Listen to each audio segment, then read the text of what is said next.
Administration's recent decision to impose a 30% tariff on steel imports. This measure will hurt far more Americans than it will help, and it takes a step backwards toward the protectionist thinking that dominated Washington in decades past. What most Washington politicians really believe in is government-managed trade, not free trade. True free trade, by definition, takes place only in the absence of government interference of any kind, including tariffs. Apparently, no one in the administration has read Henry Hazlitt's classic book, Economics in One Lesson. Professor Hazlitt's fundamental lesson was simple. We must examine economic policy by considering the long-term effects of any proposal on all groups. We will all pay, but the cost will be spread out and hidden, so no one complains. The domestic steel industry, however, has complained, and it has the corporate and union power that scares politicians in Washington. What happens to the wonderful harmony that the WTO was supposed to bring to the global market? The administration has been roundly criticized since the steel decision was announced last week, especially by our WTO partners. The European Union is preparing to impose retaliatory sanctions to protect its own steel industry. This is what happens when we let government-managed trade schemes pick winners and losers in the global trading game. The truly deplorable thing about all this is that the WTO is touted as promoting free trade.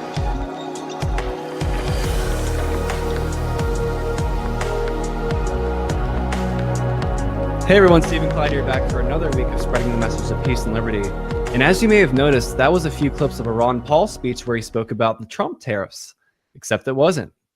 The things he said could have been said today, but that was actually back in 2002 when Bush implemented steel tariffs up to 30%, which we'll discuss. But the lesson for today is that tariffs are a form of taxation, and taxation is theft. Hazlitt's Economics in One Lesson, which is an imperative read if you are new to history and economics. This will be my main resource I reference for this episode, and the first two lessons he gives reaches across every sphere in academia. For example, the first chapter of that book, titled The Lesson, talks about the insight that Frederick Bastiat provided us, which is that there are scenes and unseens for all actions. In fact, I'll start by quoting Bastiat from the law. In the economic sphere, an act, a habit, an institution, a law, produces not only one effect, but a series of effects. Of these effects, the first alone is immediate. It appears simultaneously with its cause. It is seen. The other effects emerge only subsequently. They are not seen. We are fortunate if we foresee them. And Bastiat goes on to say, yet this difference is tremendous, for it almost always happens that when the immediate consequences is favorable, the later consequences are disastrous, and vice versa. Whence, it follows that the bad economist pursues a small present good that will be followed by a great evil to come, while the good economist pursues a great good to come, at the risk of a small present evil. Now, that was written in 1850, but Hazlitt, having written Economics in One Lesson in 1946, reiterated this point beautifully in quoting Hazlitt now. The art of economics consists in looking not merely at the immediate, but at the longer effects of any act or policy. It consists in tracing the consequences of that policy, not merely for one group, but for all groups. And the ending of the first chapter can be overlooked. He notes that it is often sadly remarked that the bad economists present their errors to the public better than the good economists present their truths. And if you don't believe him, again, he wrote that in 1946, just look at the exact economic policies that have thrived since then. Now, like I've mentioned in past episodes, it's important that people in the libertarian movement be able to demolish our opponent's arguments as easily as we can solve the problem 2 + 2. It just comes with reading and time, but time will continue on whether you read or not, and you don't want to end up like this guy. It's one of those questions where America, or me anyway, it just goes over my head. Bless his heart. So today's episode will be like Drano for the clogged mind. We can't let the enemy get away with their fruitless claims. Now, with regard to the seen and the unseen, there are endless examples of this, namely almost any legislation passed by any politician. But the second chapter goes on to give an example that we in economics call the broken window fallacy. I could paraphrase this myself, but it's quite simple, and it's quite simple to understand. But I'm going to again quote directly from Hazlitt, because if you've never read him, try to understand how good of a writer he was. He was praised by everyone at that time period, even the famous H.L. Mencken, who wrote for the Baltimore Sun. He asked you to envision this illustration. A young hoodlum, say, heaves a brick through the window of a baker's shop. The shopkeeper runs out furious, but the boy is gone. A crowd gathers and begins to stare with quiet satisfaction at the gaping hole in the window and the shattered glass all over the bread and pies. After a while, the crowd feels the need for philosophic reflection, and several of its members are almost certain to remind each other or the baker that, after all, the misfortune has its bright side. It will make business for some glazier. As they begin to think of this, they elaborate upon it. How much does a new plate glass window cost? $50? That will be quite a sum. After all, if windows were never broken, what would happen to the glass business? Then, of course, the thing is endless. The glazier will have $50 more to spend with other merchants, and these in turn will have $50 more to spend with still other merchants, and so ad infinitum. The smashed windows will go on providing money and employment in ever-widening circles. The logical conclusion from all this would be, if the crowd drew it that the little hoodlum who threw the brick, far from being a public menace, was a public benefactor. Now, if you're wondering at this point, how does this relate to tariffs? Well, the answer is in every way possible. The argument right now runs as such.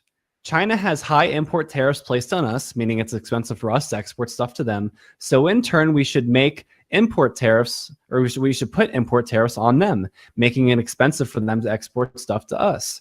And in particular, we're seeing tariffs on steel and aluminum, steel at 25% and aluminum at 10%.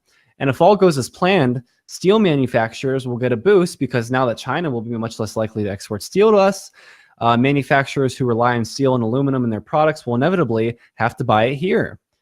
Now again, think back to the lesson we just went over. When you break a window, you aren't adding wealth to the economy. You haven't created jobs. All you've done is forcefully reappropriate the owner of the window's funds, namely the $50 they're going to spend on a new window is $50 that would have gone to any area of the market. And applying their logic to the fullest extent, isn't taking potential profits away from the tailor, as Hazlitt mentions, a bad thing? Or how about the grocer? Wouldn't they have thrived with that $50? And again, we're just applying their logic. Shouldn't additional policies be put in place to offset every potential loss in a given area? So even if the effects of these tariffs had the desired outcome in the short run, namely steel producers in the US get more business at first, that's ignoring the unseen, which is that every manufacturer that uses steel or aluminum in the production of their products will see a price increase. Because remember, we import things because it's cheaper. Would you rather wait 2 days for a package mailed domestic in the US, or would you rather wait upwards of 2 weeks to receive a package from Europe or Asia? Well, it depends. What are the costs of each? Maybe I would wait 2 weeks if the price was cheap enough, but obviously I want the cheapest and quickest option. So if companies that use steel and aluminum see price increases, do those costs disappear or are they transferred? And who are they transferred to? Well, they're transferred to us, the US consumer. So by essentially propping up a few steel producers for a short time, it eventually all falls apart because wealth can't be created by destruction, and it can't be created by ignoring costs that offset benefits. And I'm not even trying to create a utilitarian argument here, but you have to be completely blind to not recognize that you aren't helping the economy if ultimately your intervention leads to the benefits being offset by things like job losses, loss of demand because of higher prices. And when we get into the Bush tariffs of 2002, you'll notice that it was a net loss. Now, I'm going to briefly mention a Walter Williams article. And if you don't know Walter Williams, he's the distinguished professor currently still at George Mason University. He's an intellectual giant like others like Thomas Sowell.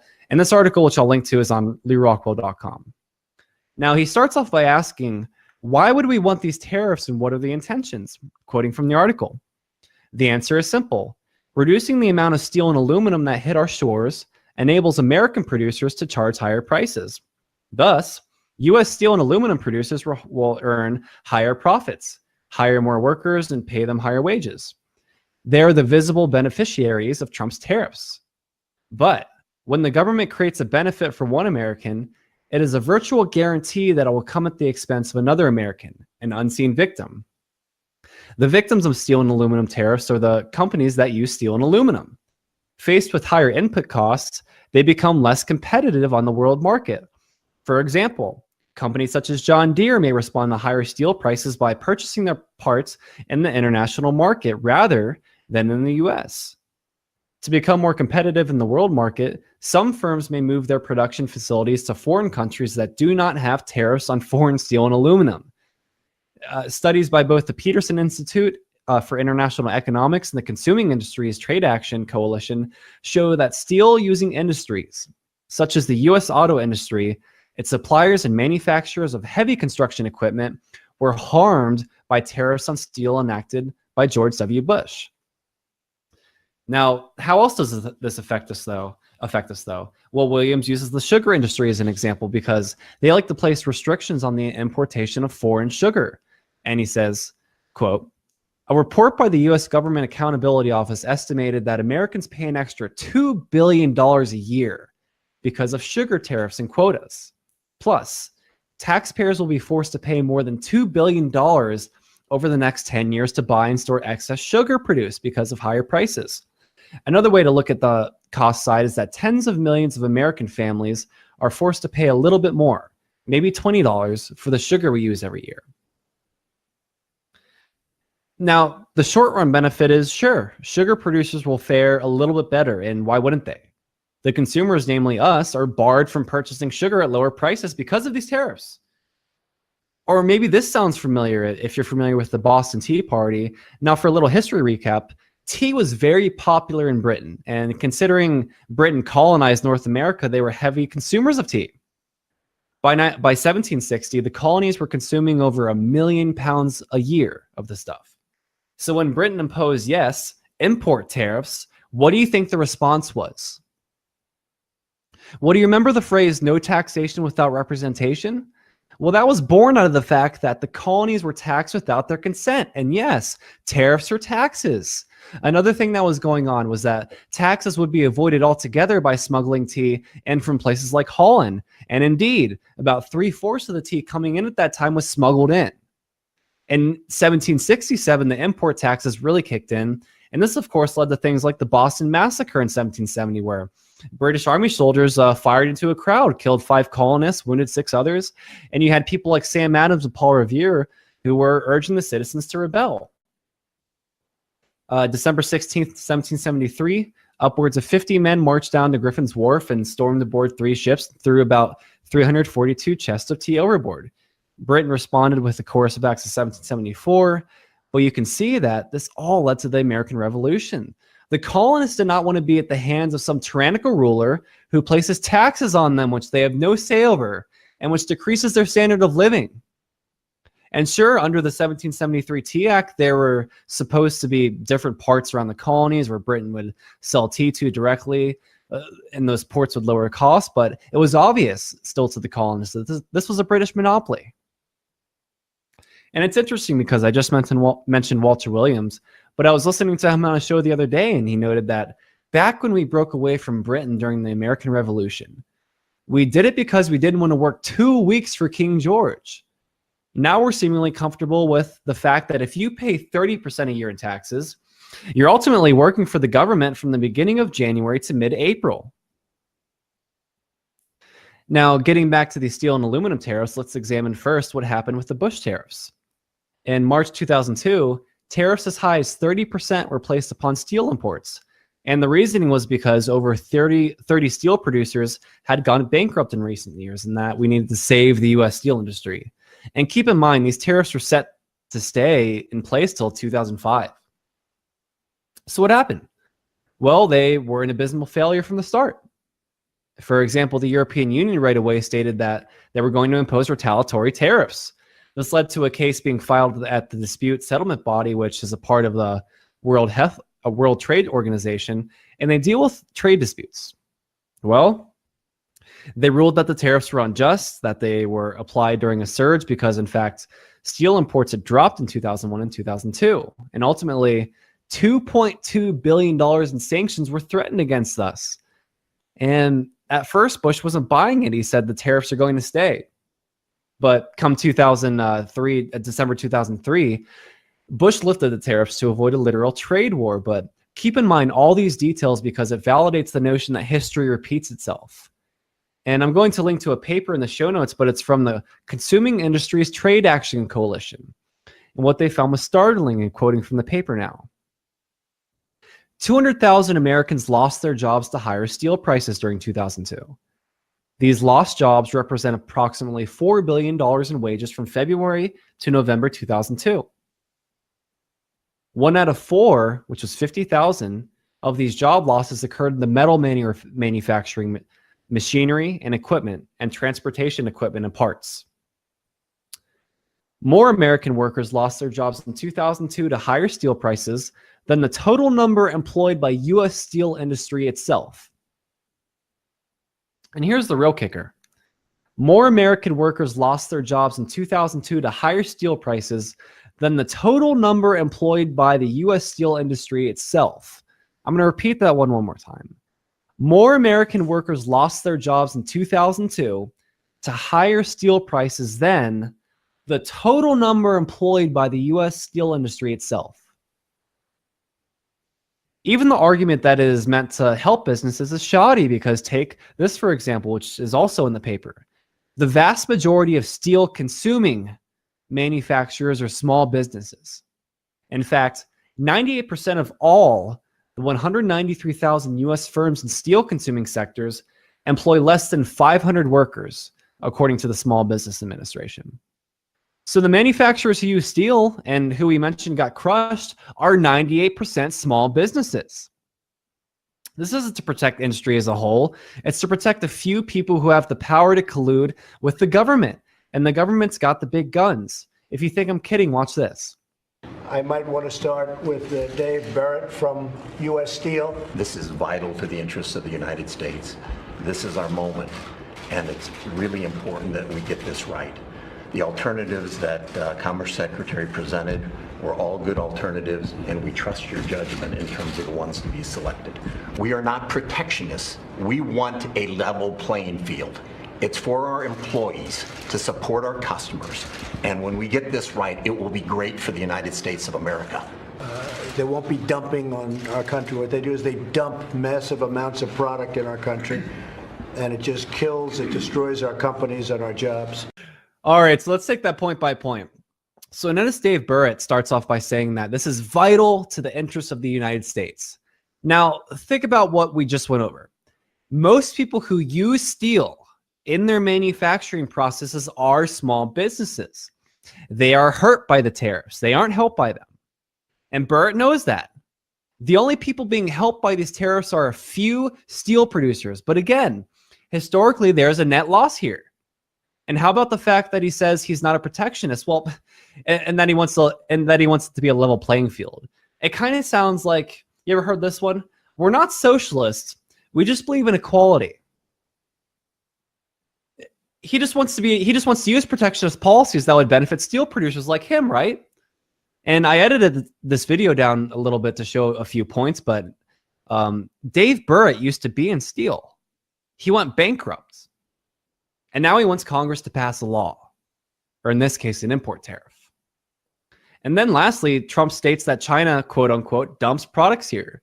You mean the products we enjoy buying at a low cost that has brought millions of people out of poverty, those products? So first off, good economists realize that free trade is necessary because we live in a very, very unequal world. Just to give one example, most of the tornadoes in the entire earth occur in one location, that is Tornado Alley in the US. Even just in the US, there is a reason we have a north and a south, namely that the south was more fertile and had the correct climate to thrive agriculturally, and the north was known for industry. So in general, there is a reason why certain things are produced in certain places. If we're talking about just natural resources, I mean, obviously, some natural resources are more prominent than in some areas versus others. Obviously. But now try to really let this sink in, though. If we're talking about steel produced worldwide, China produces nearly 50% of it. The US, on the other hand, produces about 5%. So yes, China produces about 10 times more steel than we do. Out of the steel produced, what is most of it used for? Well, nearly 50% for buildings and infrastructure, 16% in mechanical equipment, 13% in automotive, etc. And also keep in mind that the US is the world's top steel importer. We're the top importer. So for example, we imported about $29 billion in 2017, and only about 17% of our steel comes from Canada. Steel and aluminum together account for about 2% of all of world trade. Hopefully all of this is starting to become very clear. Now, I'm going to end the episode by referring people to Chapter 11 of Economics in One Lesson, because this is the chapter where he takes on tariffs. And in fact, the title of the chapter is Who is Protected by Tariffs? He gives an example in which he discusses an American wool sweater manufacturer that wants import tariffs imposed because they sell their sweaters for $15 each, but the English manufacturer overseas in Europe can afford to sell them for $10 each. So theoretically, a tariff of $5 on English sweater imports would be needed to keep the American company in business. The fear is that if American companies will go out of business, that this will cost a lot of jobs. Sure, it would, but other things happen too. Quoting Hazlitt now. For now, sweaters that formerly cost $15 a piece can be bought for $10. Consumers can now buy the same quality of sweater for less money, or a much better one for the same money. If they buy the same quality of sweater, they not only get the sweater, but they have $5 left over, which they would not have had under the previous conditions. He also takes on the notion that exports should exceed imports, which of course is part of the equation of GDP, which includes net exports.